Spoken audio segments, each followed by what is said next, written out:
Alright everyone, this is basically Super Tuesday post-rant part 2 because of course within, not that much time, Michael Bloomberg suspended his campaign and endorsed Joe Biden. Biden was already riding high. He wins South Carolina, sort of redeems himself. You see the backlash against socialism within the Dem Party beginning. This is, by the way, this is not the establishment. Like the Bernie Sanders are saying, well, the establishment is trying to rob it from Bernie Sanders. No, this is people who disagree fundamentally with what Bernie Sanders peddles, which is economic Scientology, attempting to stop him from being nominated because they know he'd fucking lose. They're doing it for entirely selfish reasons, but Bernie Sanders is running for selfish reasons too. You think he actually gives a fucking shit about the things that he peddles? Why is it that he hasn't accomplished anything since the 1970s? Yeah, a wonderful dude. I'm a Vermonter. I have to deal with that fuckwad. I thought it was hilarious because he dropped by more than 30 points election over election from 2016 to 2020 election in the Vermont primary. He barely cracked 50. Oh my God, was I fucking stoked about that. I laughed so hard when I saw that result and I never expected. I figured he'd at least be like at 70 or something. I think it's clear he'd come in behind where he was before, but not by that much. That's unprecedented. Anyway, you've got Michael Bloomberg dropping and endorsing Biden. Elizabeth Warren still refusing to drop out. Like, I guess she's reassessing her path forward. You came in third in your own home state. There is no path forward. You barely came in third in half of the Super Tuesday states. You did not break into the top 2 anywhere on the map, including in Massachusetts. You got beaten by Bloomberg in more than half of the states. He has the grace to suspend. He's ahead of you in the delegate count. He suspends. At this point, Warren has an odd choice because she's sort of the kingmaker, if you really think about it. She has enough support left so that if she were to join the Sanders short bus kids, Sanders would probably stagger on through. I think he'd still lose at this point, probably, but it would definitely prop him up.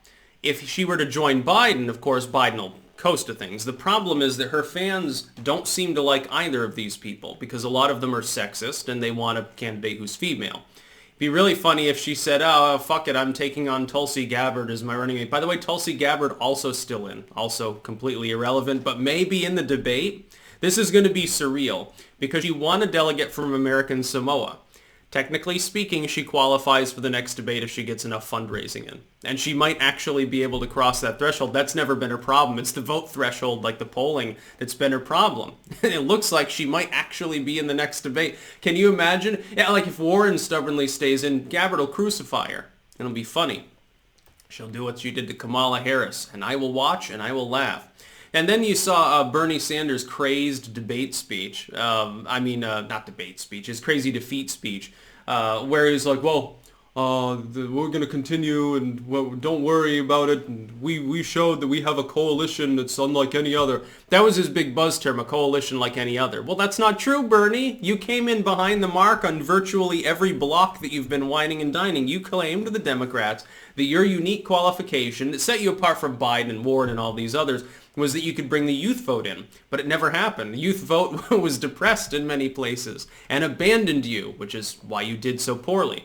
By the way, this is not entirely compensated for by saying, well, Biden was surging. He got endorsed by these other people. No, it looks more like the enthusiasm that Bernie Sanders peddles. Well, the youth will come out. It's a youth revolution. Didn't happen. The youth didn't come out for him. If they had, he would have won a couple more states. Absolutely. He would have broken about even. He would have gotten, an extra couple. By the way, Biden took Maine. That's been called now. Biden gets Maine. I think he gets an advantage of one delegate there, but it is a victory. So he gets 9 of the Super Tuesday states. Sanders is fucked. There's no other way to put it. Here's the going forward, though, what happens. Next Tuesday, we have another 6 states. And the big one, I think, is Michigan.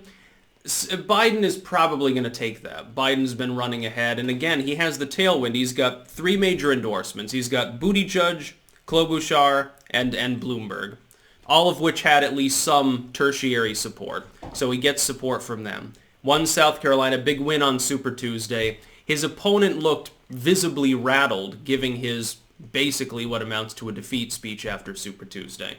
Biden has the tailwind. He's retaken his mantle as front runner in national polling. He's pulled ahead in at least two of the states to vote, which are, again, Michigan and Missouri was the other one. We don't have a lot of polling from a lot of them. I don't think we have any polls from North Dakota. I would favor Sanders probably to win 2 of the 6 states on that day, which means, again, he's still in the running. He's still not that far away delegate-wise, and he'll probably get a substantial minority of votes, enough to get some delegates from the other states anyway. But he's going to fall further behind.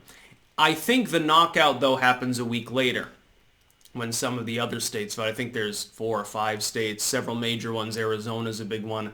At that point, I think it's going to be clear. The writing will be on the wall to any non-medicated people at that point. Most of the delegates will have been allotted.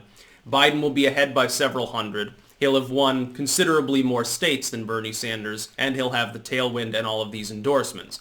By then, Warren will be out of the race. I'm surprised she's so stubborn that she's still in. She got crushed in her own home state. You don't recover from that. The fact is that Warren right now, probably she's only in there because she's still talking to both campaigns, trying to figure out who's going to give her a more lucrative deal. I think that ideologically speaking, she tilts towards Sanders. Honestly, I think she tilts towards wanting to endorse Bernie Sanders because of the specific block and some of the mumbo-jumbo. I mean, can you imagine how it would look if this self-branded progressive ends up endorsing Joe Biden?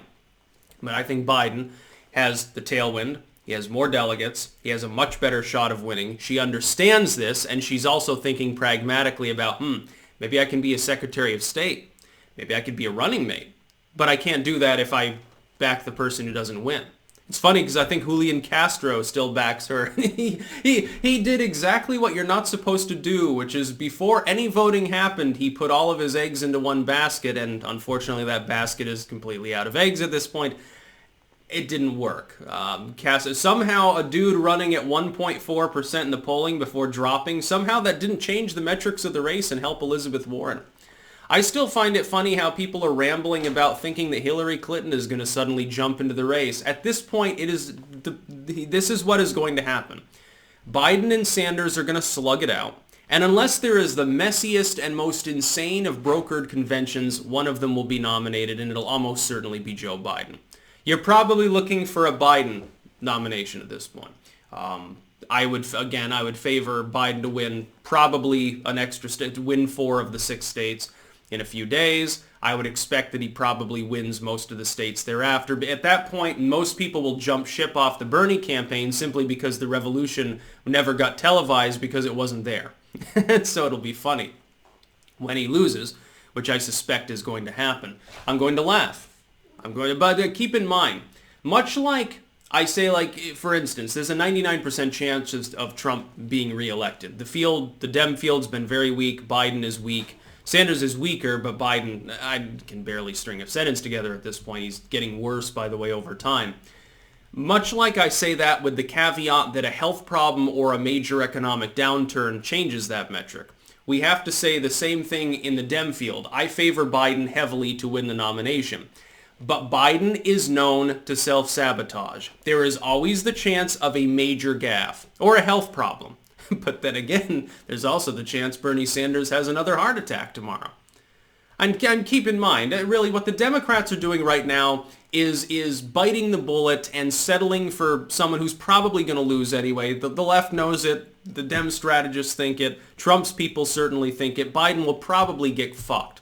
But I think that he won't get fucked as hard, and at the very least, he's not a socialist while doing it. That's really what they're worried about. And what's going to happen when Biden almost inevitably loses and Trump is reelected?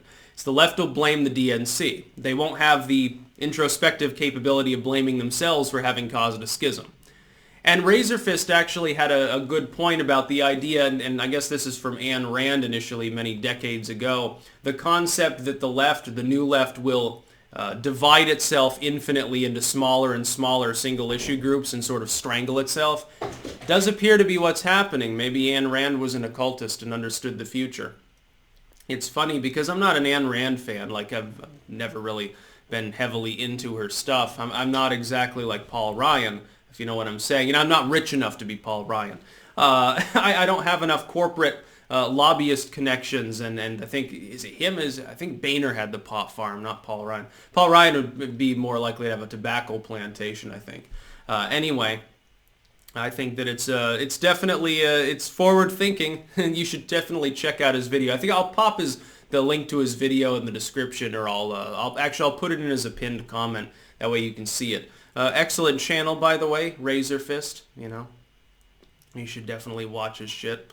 I think Bloomberg dropping out is probably the biggest news that I'm covering here. I mean, Elizabeth Warren being stubborn, there's nothing new about that. But when everybody in the field other than fucking Marianne Williamson and Julian Castro at this point has endorsed Joe Biden, isn't the fucking writing on the wall? Don't you think that Bernie Sanders has hit some sort of ceiling? You did, dude. On his best day, Bernie Sanders barely rose up in national polling, in the aggregate there, to the same level that Biden was at in a normal day where he was gravitating back and forth for like 7 months. Bernie Sanders has a very hard ceiling because he's a goddamn socialist. At this point, I don't think anything's going to change his loss. That's about all. Peace out.